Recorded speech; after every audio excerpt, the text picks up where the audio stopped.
Hello, I'm Mike Lageschulte. On April 4th, Larry Krystkowiak was named the 15th head coach in Utah men's basketball history. Now a chance to get to know the Utes' new head man. And Larry, welcome to Salt Lake City. Great to be here, Mike. Thank you. You've had a diverse background. You played at Montana, then 9 years in the NBA. You started out as an assistant in Montana, but a lot of time at the college level and NBA as well. You came from the New Jersey Nets. Just talk about what appealed to a college job to you at this point in your career. Well, I've really had the good fortune to be involved with both. A lot of people, until you experience both, don't really know the ins and outs of it. Even a coach such as Tom Izzo, is always on the fence with whether he wants to go to the league. And I've gotten a taste of both of them. I mean, basketball is basketball. Certainly a great opportunity to be involved with some of the world's best athletes in the game. But the thing that I really probably missed more than anything was the practice time. And not only the practice time, but the relationships with some of the players. When you're at that professional level, maybe there's not as much that go on between you and that player off the court as you'd like. And I certainly know in college there's a lot of time to spend with those kids. Well, you're from the West. You grew up in Montana, played at the University of Montana, so you know this part of the country.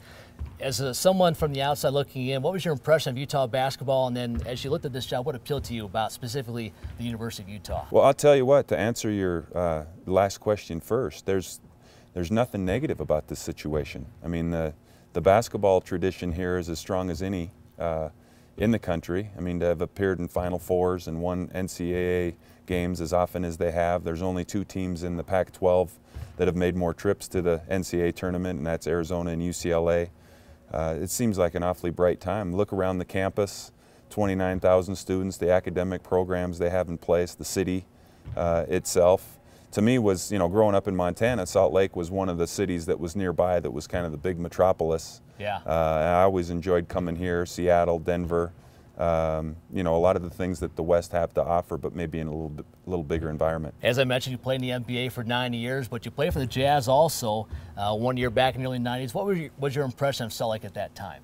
Well, I'll tell you what, the thing I remember is the fans. The fans, and then the opportunity to work with Jerry Sloan and play with the likes of Karl Malone and John Stockton, coming into that Delta Center all the time with the sellout crowds and the rabid fans, the enthusiasm, is probably the thing that I'll remember more than anything with my time here. Well, as I said, you've been in the college and the pro ranks. You coached in the CBA also as a head coach, but a lot of guys you've been around, a lot of different players to draw from. Who are maybe some of your coaching influences or even players that influence you in certain ways over the course of your career? Yeah, that's a great question. I think player-wise, there were two guys, one that I still stay in close contact with, that really taught me how to be a professional.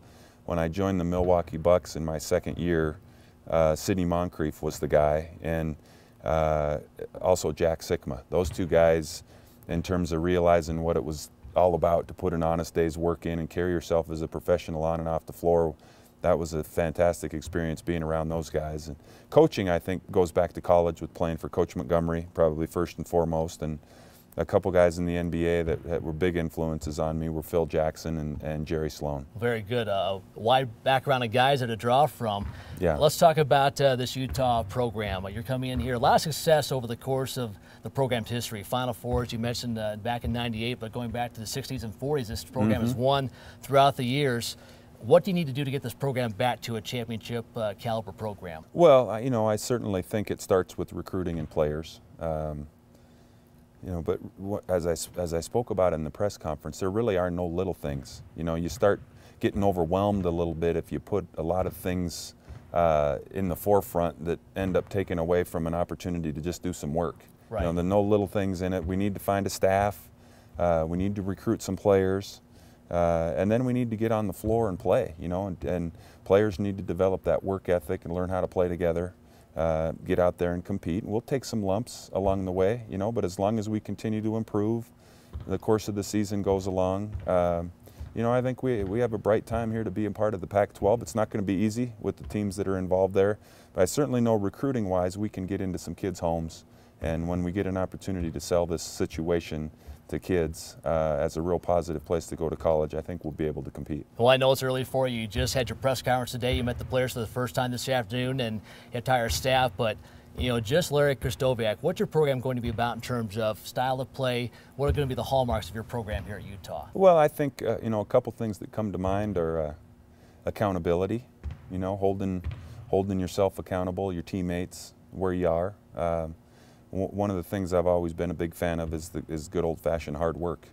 You know, you're just going to have to dig in and go through some ups and downs, and we'll try to instill that in our players. That the secret of life really is you're going to get what you put into it. You know, and I've seen a lot of successful people and a lot of not so successful people.